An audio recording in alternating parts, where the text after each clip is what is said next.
Hey, everybody. JJ Cooper, Geoff Pontes, another Baseball America Prospect podcast. We are back post-trade deadline edition. There's so many places talking about which teams help themselves towards a World Series this year. We'll leave that for others. We're going to focus. This is the Prospect podcast. So we're going to look at the teams today, some of them. We're not going to get to all of them, but some of the teams today who essentially have folded on 2025 and are looking towards the future.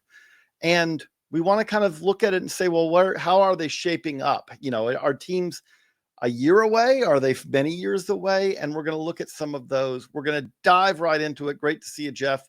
We're just starting right off. We're going to hit it hard and go fast to these, which is the Baltimore Orioles were not a team that we expected to see in this discussion right now. The Baltimore Orioles were supposed to be challenging for a World Series title this year.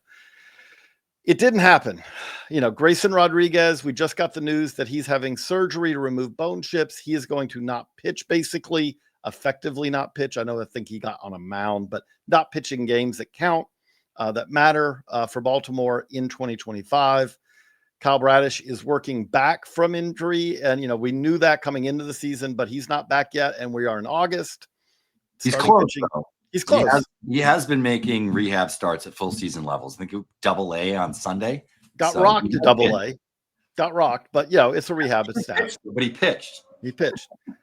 Trevor Rogers has emerged. You know, the trade that was truly looking awful for the Orioles doesn't look as bad now that Trevor Rogers arguably is the Orioles ace. So you can say that for that, but obviously, this is a season that has not gone the way that Baltimore planned on it going. They sold off at the deadline Ramon Laureano, Ryan O'Hearn, some relievers. They moved Charlie Morton. They moved guys. At the same time, I don't think you could say that any of the moves that they made are like, okay, that this brought in such a haul that you say, okay, this reshapes the team for next year or anything like that. But what we're going to do with this, we're going to kind of start with all these teams, and then we'll kind of look at their situations. But we want to kind of ask the question. So I'll ask you the question, Geoff. What does this team do well as an organization? Yeah, I think, what they've done well over the years has changed a little bit. They always did a really good job of managing the bottom of the roster and kind of finding guys off the scrap heap who could potentially contribute or take steps forward. Ryan O'Hearn, a name that you just mentioned, was exactly in line with that. They've always Ramon Laureano was a low-cost addition this year. Who was excellent, and could be really good in San Diego. And then I think you look at the draft, and they've always done well when they picked at the top of the draft. And they had some knockout picks in rounds following early, because they had bonus pool money to play with. So when they have bonus pool money to play with, they draft really well. They didn't do that for a few years. They took some risky picks, spent money on guys like Judd Fabian, guys like Vance, Honeycutt, who so far have not worked out. During those periods of time, though, they got really good at identifying interesting starting pitching traits, we'll say after round 5 or 5 and on. So they have some of those guys, and we talked about it on this show months ago, that became kind of the strength of their system. They were kind of back with a big bonus pool again this year, maybe not high picks, but a bigger bonus pool. They had a good draft by all accounts. They're good at selling. They did a good job of selling this year. They had a good trade deadline.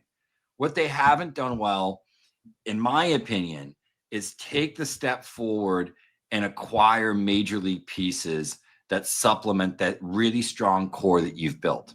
I have no doubts in my mind that lineup and defensively, everything from a position player standpoint will probably be better next season. They'll rebound. The lineup will be good. I don't have questions with that. And I think that they added some interesting position players over the last few months that have made that group better. Not what it was, but better. Will they acquire major league quality starting pitching 1, 2, number 3 starters? They haven't done that. They tried to maybe a little bit with Eflin, but he had some question marks. They did 2 years ago with Corbin Burns, and they were better. Yeah. When Corbin Burns was there, they were better. Bradish was healthy. They were better. Grayson Rodriguez was healthy. They were better. When they had that rotation, they were better. They don't have the starting pitching depth, and they haven't been aggressive in the windows they needed to be in order to fix this problem before it caved in. That was the offseason. That was maybe even the first month and a half of the season. And haven't done a great job of maybe trading players when they're at their height of their value. Because I think if you talk to people now, and some of hindsight is 2020, and some of it is Monday morning quarterbacking, there are evaluators that will tell you we liked Stowers better than Kerstad and some other guys from that outfield core that were ranked ahead of him. They should have sold him a year earlier. That I think a lot of the times with them, they've let stuff kind of rot on the vine because they like just having all the assets and then just seeing how things shake out and thinking that gives them depth, which I think to an extent that's true. But they didn't have the pitching and they needed to turn it into something. They haven't done that. And I just don't know if they will. It's not in their nature in terms of Elias and Sig of building a team that way. It's just not what their philosophy is. So I don't know. They've done it once with Burns. Will they do it again? Will they go and spend some free agent dollars? We thought with the new ownership group that was going to be a big change. So far, that hasn't come to fruition. I would say the one thing I think that does get lost, and we're kind of doing both, what they do well, what they struggle to do. We're trying to do that with each of these orgs. One of the things I would say with that is that they've gotten dinged for not spending. And what they really did is they spread money around, and maybe that was not the right approach. Now, some of that, they did bring in a Ramon Laureano with that low cost addition, ended up being very useful for them. Some of that was a free agent contract with Tyler O'Neill, which seemed slightly odd at the time and seems more odd now, where you're like, okay, how does Tyler O'Neill fit on this team? And again, with a team that already had a lot of outfielders, and if you said, what is the strength of this farm system? It should be outfielders because they have a lot of outfielders in their system. So that was like, okay, they went out and got Charlie Morton. They got, Sagana, they got pitchers, but on short-term, more back of the rotation pitchers on short-term deals rather than, are you better off having one or two, especially, but one even front of the rotation guy? We'll see if they kind of change that approach. I want to say, though, when you say like going back to what does this team do well, I feel like kind of what you were saying, they were really good at building low-cost bullpens. And that's kind of gone, like if you said, if you were asking, how did they get to 100 wins now a couple of years ago? I would say that one of the key things is that they built a bullpen with Felix Bautista and Yainer Cano and Jorge Lopez, who then they turned into Yainer Cano, things like that. And most of those guys weren't big money acquisitions. When they were bad, they were churning through multiple relievers a month at times. And it was like, okay, nope, that one's not any good. Okay, moving on. That one, we got something here. We'll keep this guy. Okay, nope, this one, moving on. That's harder to do, obviously, when you're good. This is something where now I would say that this is kind of the opportunity for them to try to do that again a little bit when they have this little stretch of time where the games don't matter as much for them. They need to kind of find, and maybe some of that is some of their starting pitchers in the minors who have really struggled. Like Chase McDermott took a big step back this year. Now you've got to decide, is Chase McDermott a starter in your future, or is there a relief role here that maybe you can get him into something? They need to figure out, I would say, like looking at what can they do the rest of this year and ideally building into next year. It's probably time to find out what Samuel Basayo and Dylan Beavers can do. Those are both guys who are at AAA, who I don't think right now we have a clear sign of what their long-term outfield is. To go back to your other point on that, like they need to figure out, is Kobe Mayo a long-term part of this plan? Like if we were talking 2 years ago, the answer on that would, I think, be obvious. And I say this, I know you've always been a Mayo believer. Like they need to give him regular at-bats against righties and lefties, I feel like, and kind of find out what they've got and basically give him a month where it's like, look, as long as you're healthy, you're playing. And also kind of figure out where he's going to fit in that. Is that like, how do you see it? Yeah, I think that's a big question. Just in terms of how Mayo fits into the long-term puzzle. Mountcastle was hurt, so he was sort of untradeable for them. And I this is kind of changing directions a little bit, but the things that I've heard post deadline were how low the demand was for position players, and the offers were very low, but how much higher the prices were for relief pitching and starting pitching, which the Orioles didn't obviously have to trade. So I almost wonder if some of these guys and some of the decisions they made almost backfired, that a year ago some of these guys might have had higher trade value, and now they're kind of left holding the bag and figuring out how this all sticks together. Yeah, I don't know how Mayo fits into it, and I really look at this outfield now and sort of have question marks about how it's going to look long term, because a lot of their top prospects are not necessarily outfielders you want to start every day. Enrique Bradfield's probably the best example, and is a pretty big downgrade from what Cedric Mullins gave you. I will say that that's unfortunate for them. Bradfield's been hurt. And so, like, in an ideal world, this would also be the perfect time to say, we're going to give you 2 months in center field. The defense, we hope, is going to be at the level where it's like, okay, you figure it out the plate. And if you just get on base and steal bases, you'll be a valuable part of this team. There have been some things like that. You look ahead, like, I will say, though, to kind of wrap this up with the Orioles, I can also, though, kind of lay out a pretty clear path where 2026 could absolutely, with just a couple of moves, they could be back where they were. Like, Bradish should be back and full speed. Grayson Rodriguez should be back in full speed. The rotation looks a lot better with that. And then if Trevor Rogers can keep some semblance of what he's been doing lately up, he can slot into that rotation for next year as well. Kratz, there are a lot of people out there that pay rent and they don't get anything for it. Might as well change that. You can get some rewards for flights, hotels, tons of stuff. With Built, you can earn flexible points that can be redeemed towards airlines, hotels, a future rent payment, your next Lyft ride, and much more. It doesn't stop there. Built is about making your entire neighborhood more rewarding. You can dine out at your favorite local restaurants and enjoy experiences just for Built members every month. They're turning a monthly expense into an opportunity to earn rewards and discover the best that your neighborhood has to offer. Your rent is finally working for you. Earn points on rent and around your neighborhood, wherever you call home, by going to joinbuilt.com/foul. That's JOINBILT.com/FOUL. Make sure to use our URL so they know we sent you. Joinbuilt.com/foul. Go for it. And there's money coming off the books too. Like, you lose $18 million on Eflin, final year of his deal. 13 on Sagano was only a single year deal. Gary Sanchez is actually on an $8.5 million deal. So, there's maybe 20 or 30 million here for them to play with in terms of signing a starter. Like, if there is one available, they could go and get him. And there's still a chance that maybe in the offseason they can trade for a Sandy Alcantara or get involved in Joe Ryan talks or something if that happens. I think if they land a guy like that, that sort of changes the front end of that rotation. It looks much, much different than it does right now. 2 other things I'll say with that. One is like, you mentioned Mountcastle.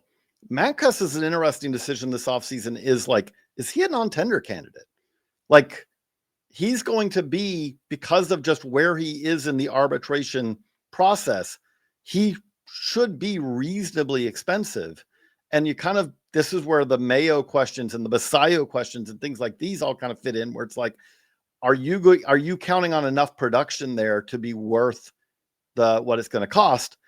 And I would say, again, the other part of this is figuring out where Basayo fits in this the rest of the season, ideally. And Mike Elias has said that is part of the plan, that there is an expectation that he will be coming up.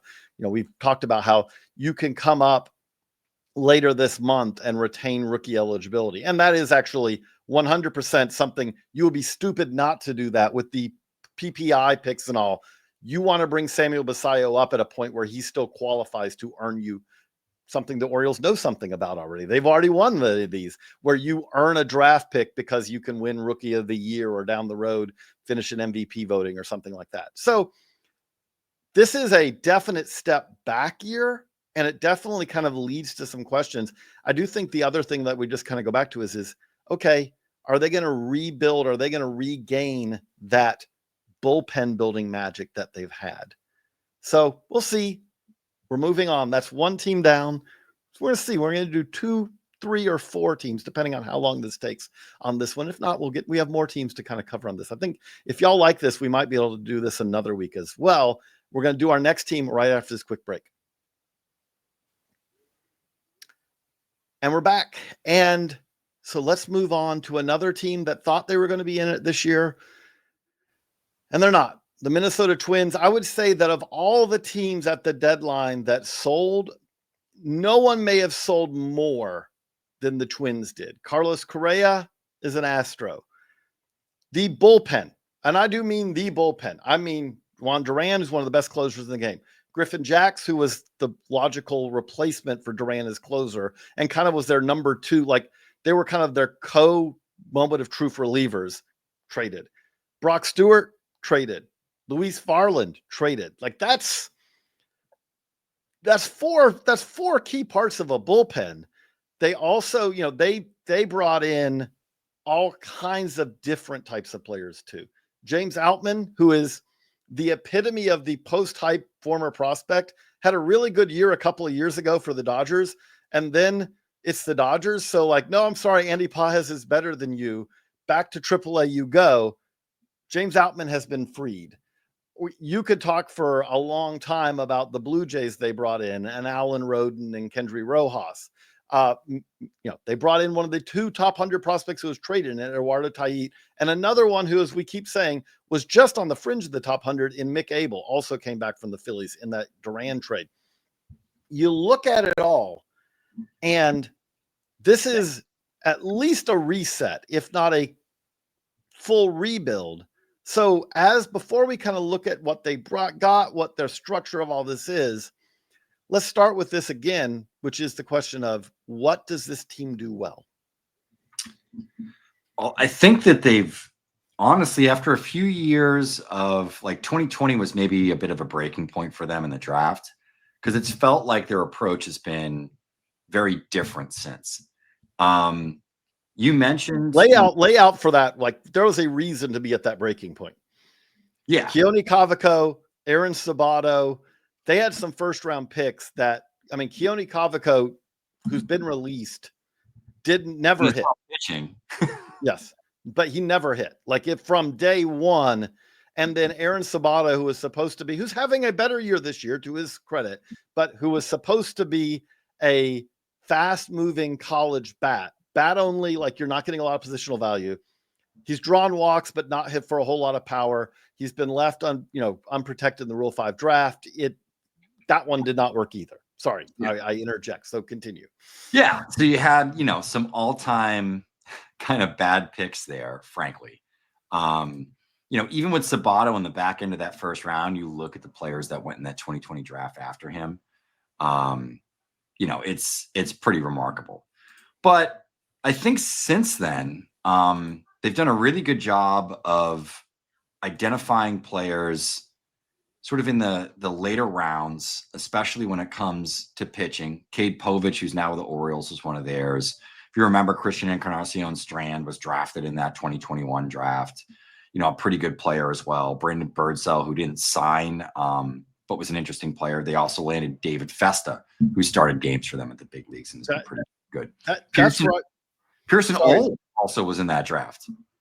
If I could interject, that's what they do better than almost anybody, which is you talked about with the Orioles, the late round starting pitchers, the Twins' ability to turn late round, and I mean mid to late day 2 and back when there was a day 3, 5th round on, and sometimes 10th round on picks into productive, valuable pitchers has been really a strength, I feel like, for them. Yeah. The next year in 2022, they landed Zebby Matthews in the 8th round. CJ Culpepper hasn't been up yet, but has had a really, really good season. They landed him in the 13th round. Andrew Morris has been down this year, but was really up coming into the year. They landed him in the 4th round. And then I felt the last few years, they've done a really good job in terms of finding, like, toolsy is probably the wrong way to put it, but some of their parts, infielders that do have interesting tools, right? With like a Luke Keeschel and then, Culpepper, both top 100 type guys, that they landed. Of course, Walker Jenkins was a really, really good pick. I think that year in the draft, that 23 class was sort of like you threw a stone and you were probably hitting a pretty good player. And then Charlie, Soto looked pretty good before that. So they've done well with a lot of those picks. They do have some talented position guys at the top of their top 30. And this kind of will lead into what they don't do well. Those guys just haven't been healthy. And Keeschel falls into that group too. But, I think of all these teams that we're going to talk about today, they have a top of the system that if things go right for once over the next 18 months, they could have a really exciting young major league core with guys like Jenkins, Emmanuel Rodriguez, Luke Keeschel, Kalen Culpepper. And they're all guys that have defensive value too, which I think is sometimes, particularly with their infielders, been kind of the question mark. They've had guys that can hit, but maybe don't have true, infield defensive skills. Rodriguez can play the outfield. Jenkins can play the outfield. Keisha's a pretty good infielder. Culpepper's a good infielder. And then there's guys behind them like Kyle DeBarge and Merrick Houston, who just made his debut. I think it's an interesting group now. They've done a better job of targeting hitters the last couple of years, but when we go into what they don't do well, it's obviously the injuries, because Jenkins and Rodriguez just haven't seen the field a lot. Buxton, this is, Royce Lewis, this is not a new problem for them. I mean, again, injuries, there is a certain amount of luck to that, right? Like, again, but Byron Buxton being injured every year, you kind of have to account for at this point. It's part of what part of the Byron Buxton experience. When they signed Carlos Correa, they signed Carlos Correa in part because 2 other teams looked at his medicals and said, we're not comfortable with this. As you said, Emmanuel Rodriguez, I mean, we're going to hit the point where Emmanuel Rodriguez is out of options before we ever hit the point where Emmanuel Rodriguez has shown he can play 125 games in a year. Unfortunately, that's just the reality that we seem to be heading towards. Walker Jenkins, who, when he's on the field, has looked great, but Walker Jenkins is a guy who has really struggled with, foot injuries, really, ankle and things like that. And then I do think that this season kind of really, you say where it fell apart, it's when Pablo Lopez went down and they thought they had starting pitching depth, and that starting pitching depth really didn't seem to be capable of handling being put into a tougher role. I would say one other thing that they struggle to do that I think is going to be important for them in the remainder of 25, 26, and 27. I think you could say that their MLB development, especially on the hitting side of players who reach the majors, there's too many of their players, I would say, like Eddie Julian was probably better the first 2 months that he was in the big leagues than he is now. Jose Miranda was as good early on in his big league career as he ever got.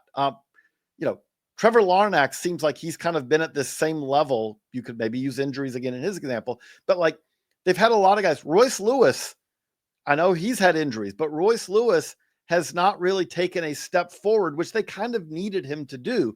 There's just a lot of these players where you say, if one guy takes a step back, it's one thing, but they need some of these guys, a couple of these guys at least, to say, okay, he was here in year 1 and then he was here in year 2.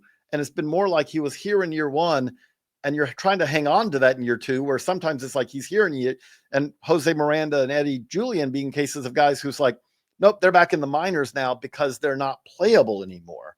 That's kind of something they got to do better. I will say now, the interesting thing to me, kind of going back to what they do well, the games the rest of this season, again, this is an opportunity. This is time to dole out innings. The bullpen they built, Duran, I would say, is a special case, right? There are a few pitchers who have that kind of stuff anywhere in baseball. And so you're not going to go out there and say, okay, we're looking around the minors. Who's our next Juan Duran? Because that's something that you're probably not going to produce. But Griffin Jacks and Luis Farland and Brock Stewart, who was kind of a scrap heap sign, those are the kind of things that being able to build those guys into valuable relievers is doable. And I do look at, you mentioned, like, who are these starting pitchers they have right now who might end up filling those roles? Because we don't have to go too far back to say with Luis Farland, this is a starter who doesn't seem like he's able to get over the hump as a starter. They move him to the pen, and he's a very valuable reliever. Could that be David Festa? Could that be Marco Raya, who is on the 40-man, and maybe we get to see him? Could that be Connor Prelip if he's not, if they kind of at some point decide his durability is not necessarily one that's going to hold up? Could that be Charlie Soto down the road? There's a lot of these guys. You mentioned Andrew Morris. You could mention, there are a number of these guys who kind of fit this criteria of, okay, if you have Lopez, if you have Ryan, if they keep him in the offseason, if you have Bailey Ober back, you hope will be healthier next year. And you also added Taj Bradley in a deal, and you added Mick Abel. Like, okay, that right there could give you 5 starters, or maybe even 6. You throw Simeon Wood Richardson in there, or you throw Zebby in there, or you throw, again, there's a lot of big league ready starting pitchers here. Some of them end up in the pen here. Are they going to be able to rebuild this bullpen on the fly? And if they do, well, I know that there's understandably fans who look at this and go, wow, why did they trade all these relievers? I would say a lot of times the shelf life of value for a reliever can be that, like if you have a chance, as you mentioned earlier, the trade deadline was one where what you could get back for relievers was pretty good. And if that's the case, selling high on guys like Luis Farland, who did not have this value not that long ago, could be really beneficial for them. But they do need to also figure out, like, again, if they can get Keishel healthy, if they can get Walker Jenkins through the end of the season, where hopefully he's able to, him and hopefully Emmanuel Rodriguez can help them in 2026 at some point. Maybe it's not day one, but some point, figuring out between, as we mentioned, Outman and Alan Roden and Matt Wallner, like, okay, what's their corner outfield going to look like? Is Trevor Larnach part of that picture? Can Brooks Lee be a shortstop, or do they need to find a shortstop going forward? Or is that something where, we're looking at this and saying, okay, that's more like Kalen Culpepper, maybe, who's in AA already. So maybe he's not that far away. A lot of questions here, but I would say, though, kind of to go to your point, I'm not that pessimistic for a team that just basically put out a yard sale and kind of left themselves feeling like, wow, we sold almost everything that we put a price tag on today. I feel like, other than Joe Ryan. Yeah. And I feel like they've gotten the kind of returns that we haven't seen teams get in recent years. And they still have Pablo Lopez. They still have Joe Ryan next year and the year after. He's got 2 ARB years left. So they could potentially trade him if they're really leaning into this rebuild and feel as if, next year is, maybe a punt year. The same token, they could go into the offseason, make a couple of adjustments, sign a couple of position players that we know the value is down. And there might be position players based on some of the things that could be coming down the road that are willing to sign more long-term contracts to kind of lock in numbers, especially if there is a salary cap that does eventually show up. I don't know if that's going to happen or not, but if it does, it might change some of the financials of these contracts and the big numbers we've seen this offseason. Maybe they can sign somebody. They also freed up a lot of money with Carlos Correa. So they have a lot of flexibility. They have a lot of talent. And I think the areas where they need to improve, they could potentially improve naturally with just a little health and performance from their position guys. Or they can go out and they can sign a couple of those guys and reinforce that lineup a little bit and maybe get some decent deals, because they do have 2 really good starters at the front of the rotation. And in that division, which I think from year to year remains wide open, though the Tigers are certainly building something, you got to look at it and say, we have a really good shot at getting into the dance next year. And, being a competitive team. Are we a championship team? Probably not. But I think for a lot of teams, it's just a matter of getting to the playoffs and then just see how things end up playing out. They're a team that I don't think would be crazy to kind of revamp it in a year. I'll add two more things I think we need to touch on with them before we move on to our next team, which is they are for sale. And there is a lot of talk of, Rob Manfred has said he expects them to be sold in the not too distant future. They kind of, I would say at this point, kind of need that. It does feel like that is a fan base who is very much kind of frustrated. Like if you look at their attendance keeps dipping down further. And on top of that, it is something where when you also look at their TV situation, there's kind of questions with that. There's a lot here that's still kind of unresolved for them. We don't know what their payroll is going to look like. A lot of things that could kind of lead to, there's a lot of questions that, that kind of may determine whether they aim for 26 or they aim for 27 is, okay, are they going to be a team that is going to be able to, they took a lot of money off the books, but is their payroll going to need to go further down or is it going to go up for next year? We don't know. Those are kind of interesting questions with them. But that leads us to our next team that we want to cover, which is a team that has unfortunately been largely in this role for many a year. Geoff, the Pirates have had that little kind of peak almost a decade ago now, but they have the best pitcher in baseball. Sorry, Tarek Skubal, but I would say Paul Skeens right now fits that category. They have our number one prospect in baseball in Connor Griffin. But it does feel like, having just traded away Bednar, having just made some other moves, I would say not ones that are going to, again, remake the team. But are the Pirates just around the corner or are they still far, far away in your mind? I mean, the pitching staff isn't a question. And it's more than just Skeens, too, as you said. I mean, Mitch Keller is under contract at decent dollars until 2028. They ended up not moving him. Obviously, they have the contract and the time to sort of wait that one out. They could trade him in next deadline. They could trade him in the offseason heading into 2027, and he's still going to have multiple years left at pretty good value. They still got Brian Reynolds for a lot more years. O'Neill Cruz is still super inconsistent in the field and at the plate. They do have Connor Griffin coming behind him.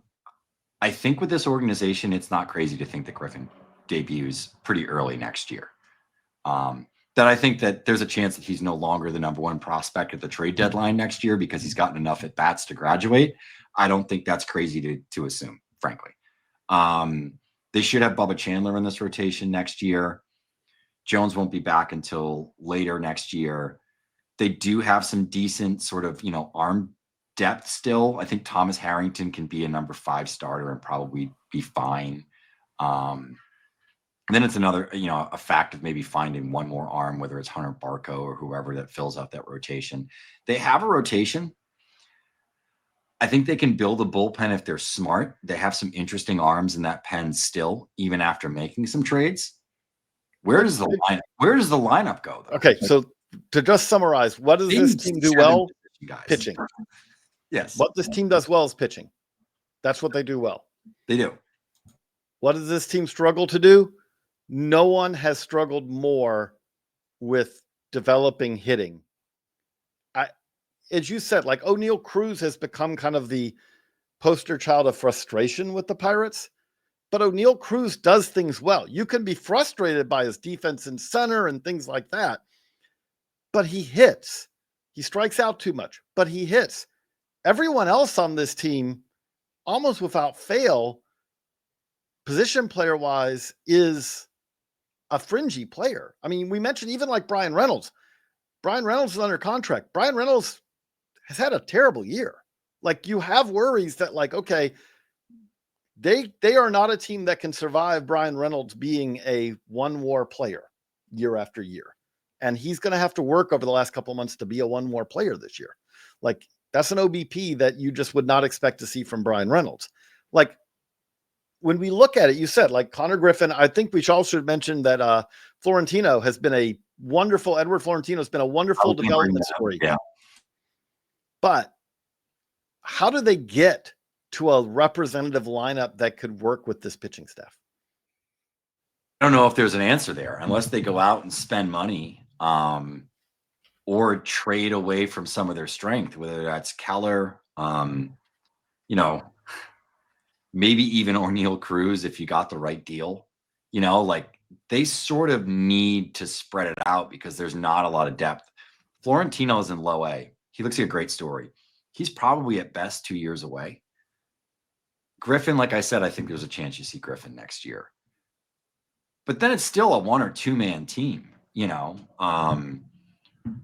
It's just such a question as to where the production comes from.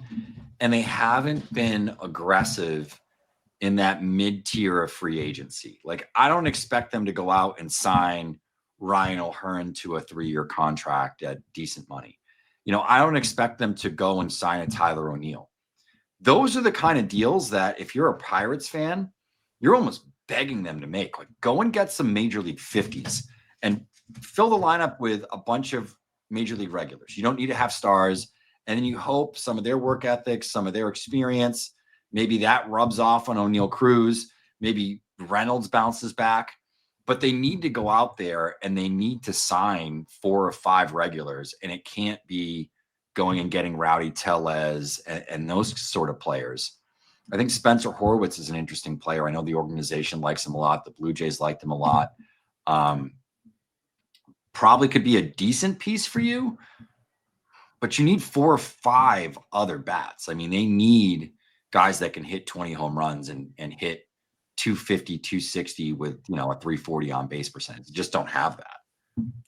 Tommy Pham and Andrew McCutchen, ideally, look, Andrew McCutchen's been one of the great players of the 21st century. This is nothing against them. Tommy Pham is the best high school hitter from his draft class, and it's not close. That said, this is their age 37 and 38 seasons. In an ideal world, they're like your 6th and 7th best position players, where you're like, they provided some additional help as veterans who kind of provide leadership and are solid professional bat hitters. They're pretty much, with O'Neal Cruz, the best that they have in that lineup. That's not what it should be. That's something where they've had we're sitting here. I feel like they came into the year and it's like, okay, is Joey Bart the catcher, or is it Henry Davis, or is it Endy Rodriguez, and we come out of this year, or we're at least in August, and it's like, I can't tell you who's their catcher for 27, 26, especially 27 and beyond. Endy Rodriguez keeps getting hurt. I don't know if Henry Davis, there's been nothing so far to indicate that he's part of your long-term plans. They have a ton of second basemen, but they haven't, Nick Gonzalez kind of hasn't really, he's been solid, but there's questions about his defense. There's they're the kind of team that you go and you look at the potential free agents in 25, 26, and almost every position, just about, particularly in the infield, you could look at it and say there's 7 or 8 guys they could sign that are upgrades, right? Like Luis Arias would be a huge upgrade for them. Yandy Diaz is a club option, but Yandy Diaz on a 2-year deal would be an upgrade for them. Rhys Hoskins would be an upgrade. Josh Naylor would be an upgrade for them. And that's just looking at first base. You can go second base, you could go shortstop, and there's probably multiple players that are upgrades for them. They're the kind of team that could go into free agency and adding Trent Grisham and Cedric Mullins would be humongous upgrades to this lineup. And they don't even probably have to spend all that much money. It's just they have to spend some. You have to at least operate as a mid-tier team if you want to open up this competitive window with Skeens. And then hopefully, Griffin and some other players come around, because you're going to pick pretty high again next year. So the other thing I would say with that the to-do list for this team, you expect that Bubba's going to come up post August 15th, retain his rookie of the year eligibility for next year, but get him acclimated. I would say with some of this also it's like figure out which of your starters can also upgrade this bullpen. The bullpen's not been terrible. Like the crazy part of this is when we say that pitching versus hitting, there is not, if you go by B-WAR, there is literally not a position, catcher, first, second, short, third, left, center, right, DH, pinch hitters. There's zero positions where the Pirates are above average. None. You got to be somewhere. You have to be, and I'm not talking your best. I'm saying you have to be 10th best somewhere, right? They're not 10th best somewhere. They're not 14th best somewhere. That's something where, as you said, like you just got to figure out a way to improve that. And, you know, I don't want, you hate to see them trade a lot of pitching away because that's the strength of this team.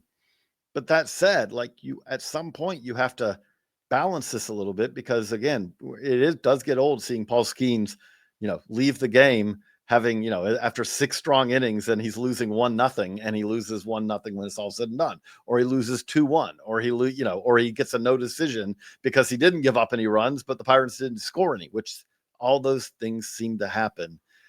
This does feel like a team, unfortunately, even with the best pitcher in baseball, even with Bubba Chandler and Connor Griffin being top 10 prospects.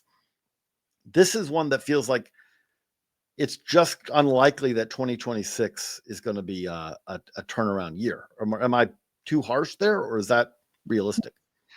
I think it's all in their hands. It's probably not going to be a turnaround year. They are one of the few teams that we've seen where if they went into free agency and signed 5 position players and they spent $80 million, which would never happen, the team would maybe be inside of a competitive window because they're in one of those divisions once again where you don't know what you're going to get out of the Brewers next year. Like they've been a fun story. They've been so good. I'm going to assume that they're going to be good because they're always good. The organization is so well run, but at the same time, that lineup could slide down. Like that team could take a step back, right? Like it's all part of operating as a smaller market team that has to live on the fringes a little bit. Even if they make great decisions and they have good pitching, a couple of injuries, something could change, and they're not going to be super aggressive in going out and getting somebody. But they're the class of the division. You have the Cubs, who Tucker walks. To me, that team looks very different if Tucker walks, right? And you have the Reds, who are just super inconsistent and haven't been able to sort of find a shape of that team in terms of how they're going to win ball games. It just seems like a division where if you're the Pirates, you have maybe potential for the best 1-2-3 punch in terms of your rotation in the division. You just need to score enough runs, and they can invest in that and figure it out. Now, they might be an 84-win team if they go out and do that, but that is a hell of a lot better from what they're going to get from this lineup and what they have coming up outside of Connor Griffin. And Florentino, as we said, is years away. So I wouldn't consider him. The other thing I would say is this. I expect him to be a sub-70-win team again. The other thing I would say is this. If their payroll, you said 80 million. We both know they're not going to double their payroll next year. We know that. No. But the Brewers and the Reds are spending 30 to 35 million more per year than they are. And there is not a whole lot of logical explanation for like what you just laid out. How much better this Pirates team would be if they were at 110, 115 opening day, million in an opening day payroll compared to 85 would be dramatic. And that's the part where it's like, as you said, you don't have to go out and sign. They have so many positions where they have someone who's a one more player, who is a. Yeah. You don't have to go sign Pete Alonso and Ozzie Albies. Like, you don't have to sign the top of the market.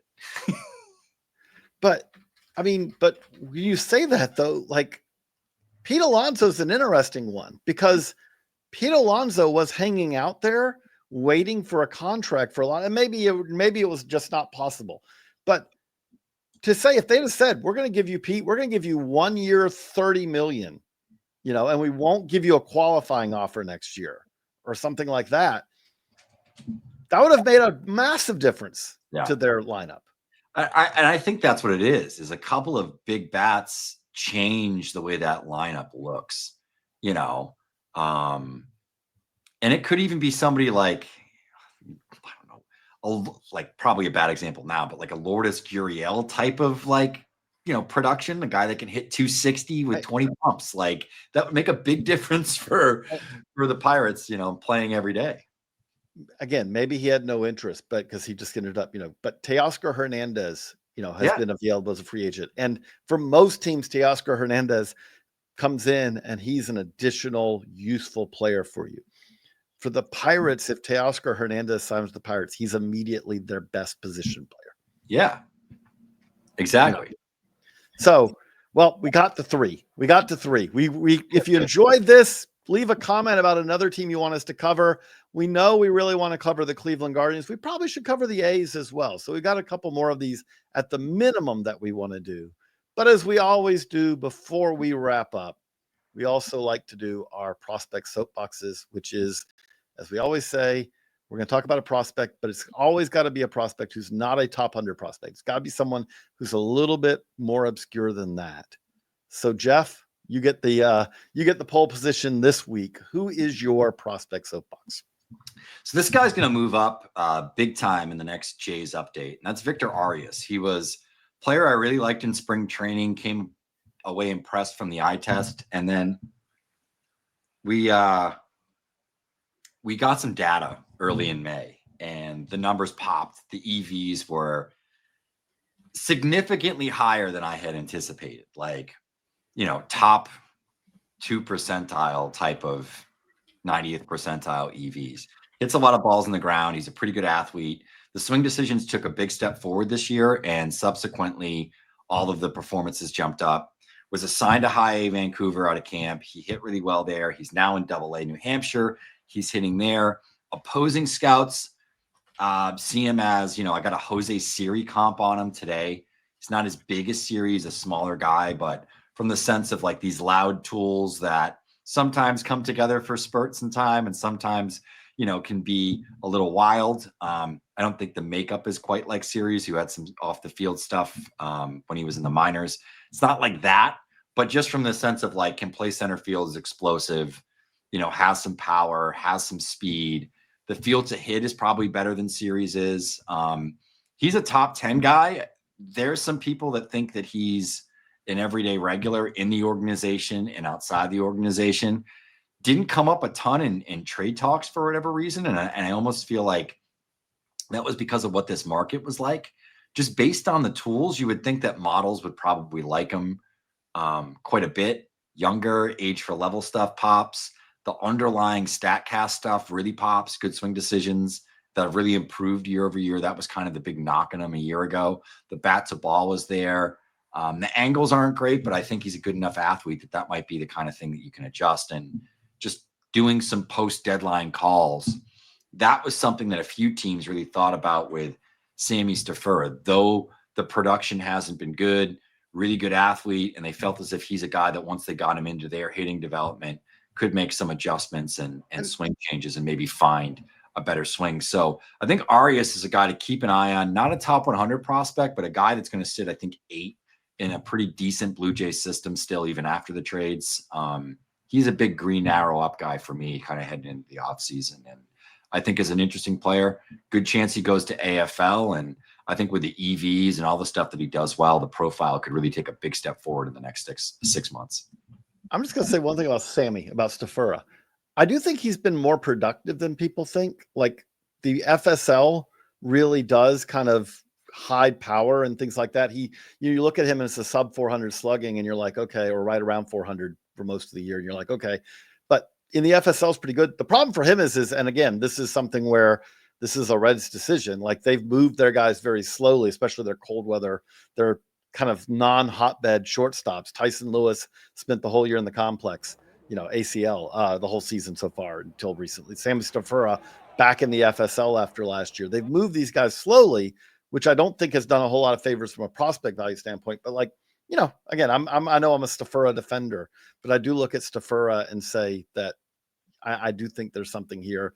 probably, good hands. Like, I don't know if he's going to be a 6 shortstop or anything, but he's going to play in the middle infield, things like that, where I'm intrigued. So my soapbox, though, is going to go for a guy from the Giants organization who, as we, again, a lot of these, we will do these where it's like we're getting in someone and we may not have a chance for doing it for much longer. Bo Davidson is really a name to watch. He's been steadily climbing up our Giants list, but this is, again, how about this way?